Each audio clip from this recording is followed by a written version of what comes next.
You know how your organization won first prize, don't you? If you don't, I'll tell you. $18 million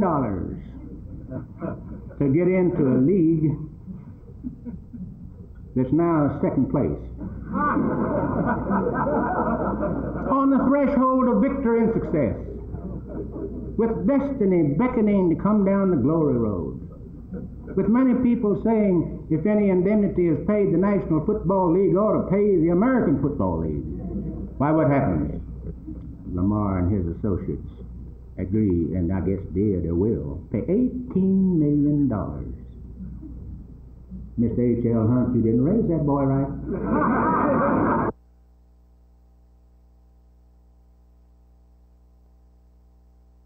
Thank you. This is sort of a height of achievement.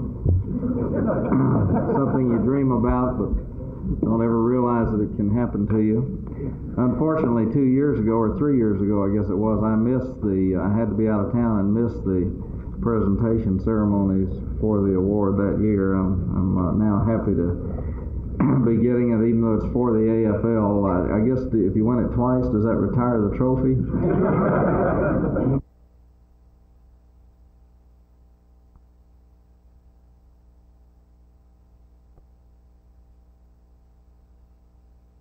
Talking about boners, I think the Dallas Bonehead Club deserves something in return for everything that they've done for me. I have here my own trophy that I'd like to present to the Dallas Boneheads. Big Chief, would you read the inscription here, and it's with my undoing gratitude. It says, presented to the Dallas Bonehead Club by Jimmy the Greek Snyder for kicking the wrong team out of Dallas.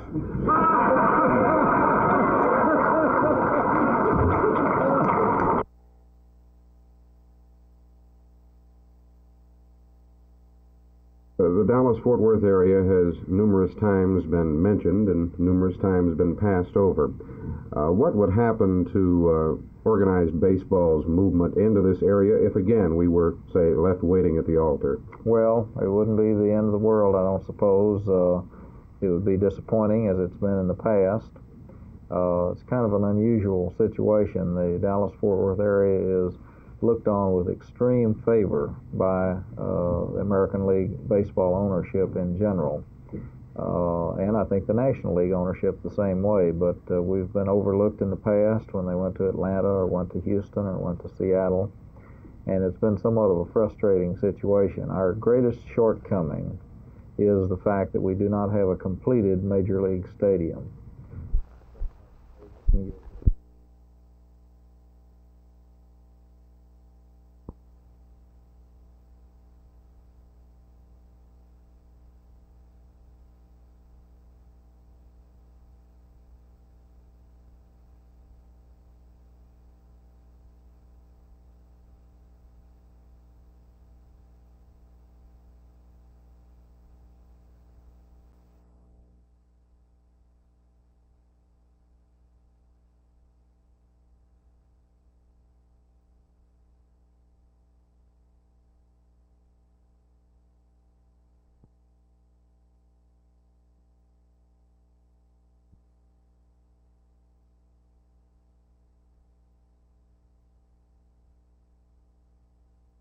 Well, as you know, we have been proceeding with the city's capital improvement program.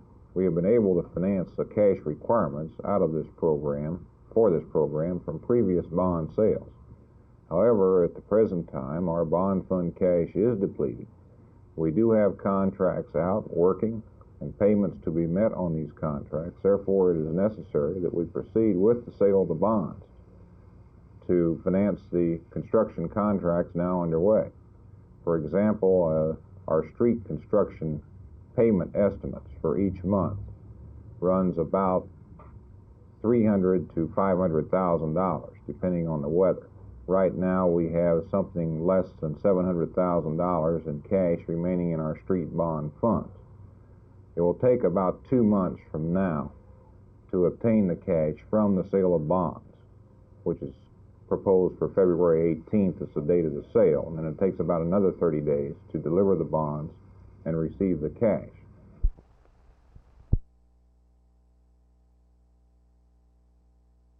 What kind of trends do you think that you will be, or you are beginning, in terms of trends in other kind of programming in television that you think you've pioneered with Sesame Street? Well, I think people in television are going to take a closer look at the medium, the real medium, rather than what they wish it were, what it was in 1950 or 1960. That's what we did, was look at the medium as it exists. And I think what we've done is make virtues out of a lot of its weaknesses, which is the repetition of commercials and things like that. So I think that that we will cause people to look at the medium in new ways for educational and other purposes, entertainment purposes as well. All that we hope that commercial television will borrow from us, we having borrowed from them, is the idea that a educational content does not turn children off, that you can infuse more content in your entertainment programming and not lose your audience. How much of an audience do you have at this point? AC Nielsen estimates that we reach about somewhat over 2 million homes a day, and that's translated by them, because of the group viewing and the number of children in homes, to about 5 million children.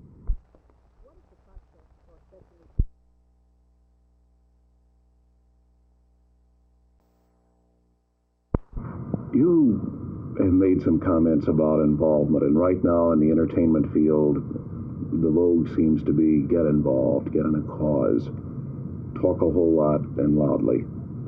But you're not going along with the trend, are you? No, with trends I find a little draggy, you know. Like uniforms, you know, everybody dresses the same. You know, you're not a hippie unless you're dressed like a hippie, etc. You know. I think the crusade is something that you have inside you all the time, and it should be happening every moment of your life. It doesn't mean marching along a street with a banner, you know. One can get a lot of publicity that way, it's true. But I don't think that's what it's all about. I think that what you feel shows in your actions and the way you talk to people, the way you look at people. It should be an everyday thing, not just a sometimes, oh, well, let's go on a march kind of thing. And also in my performing, I think, I don't know, I've never seen myself on stage, but what I try to do is have some kind of contact with people. And I think that's what's lacking so much, is that this lack of you know, being able to relate to people. That's really what it's all about. I think if we really cared about each other, there would be a lot less trouble in the world.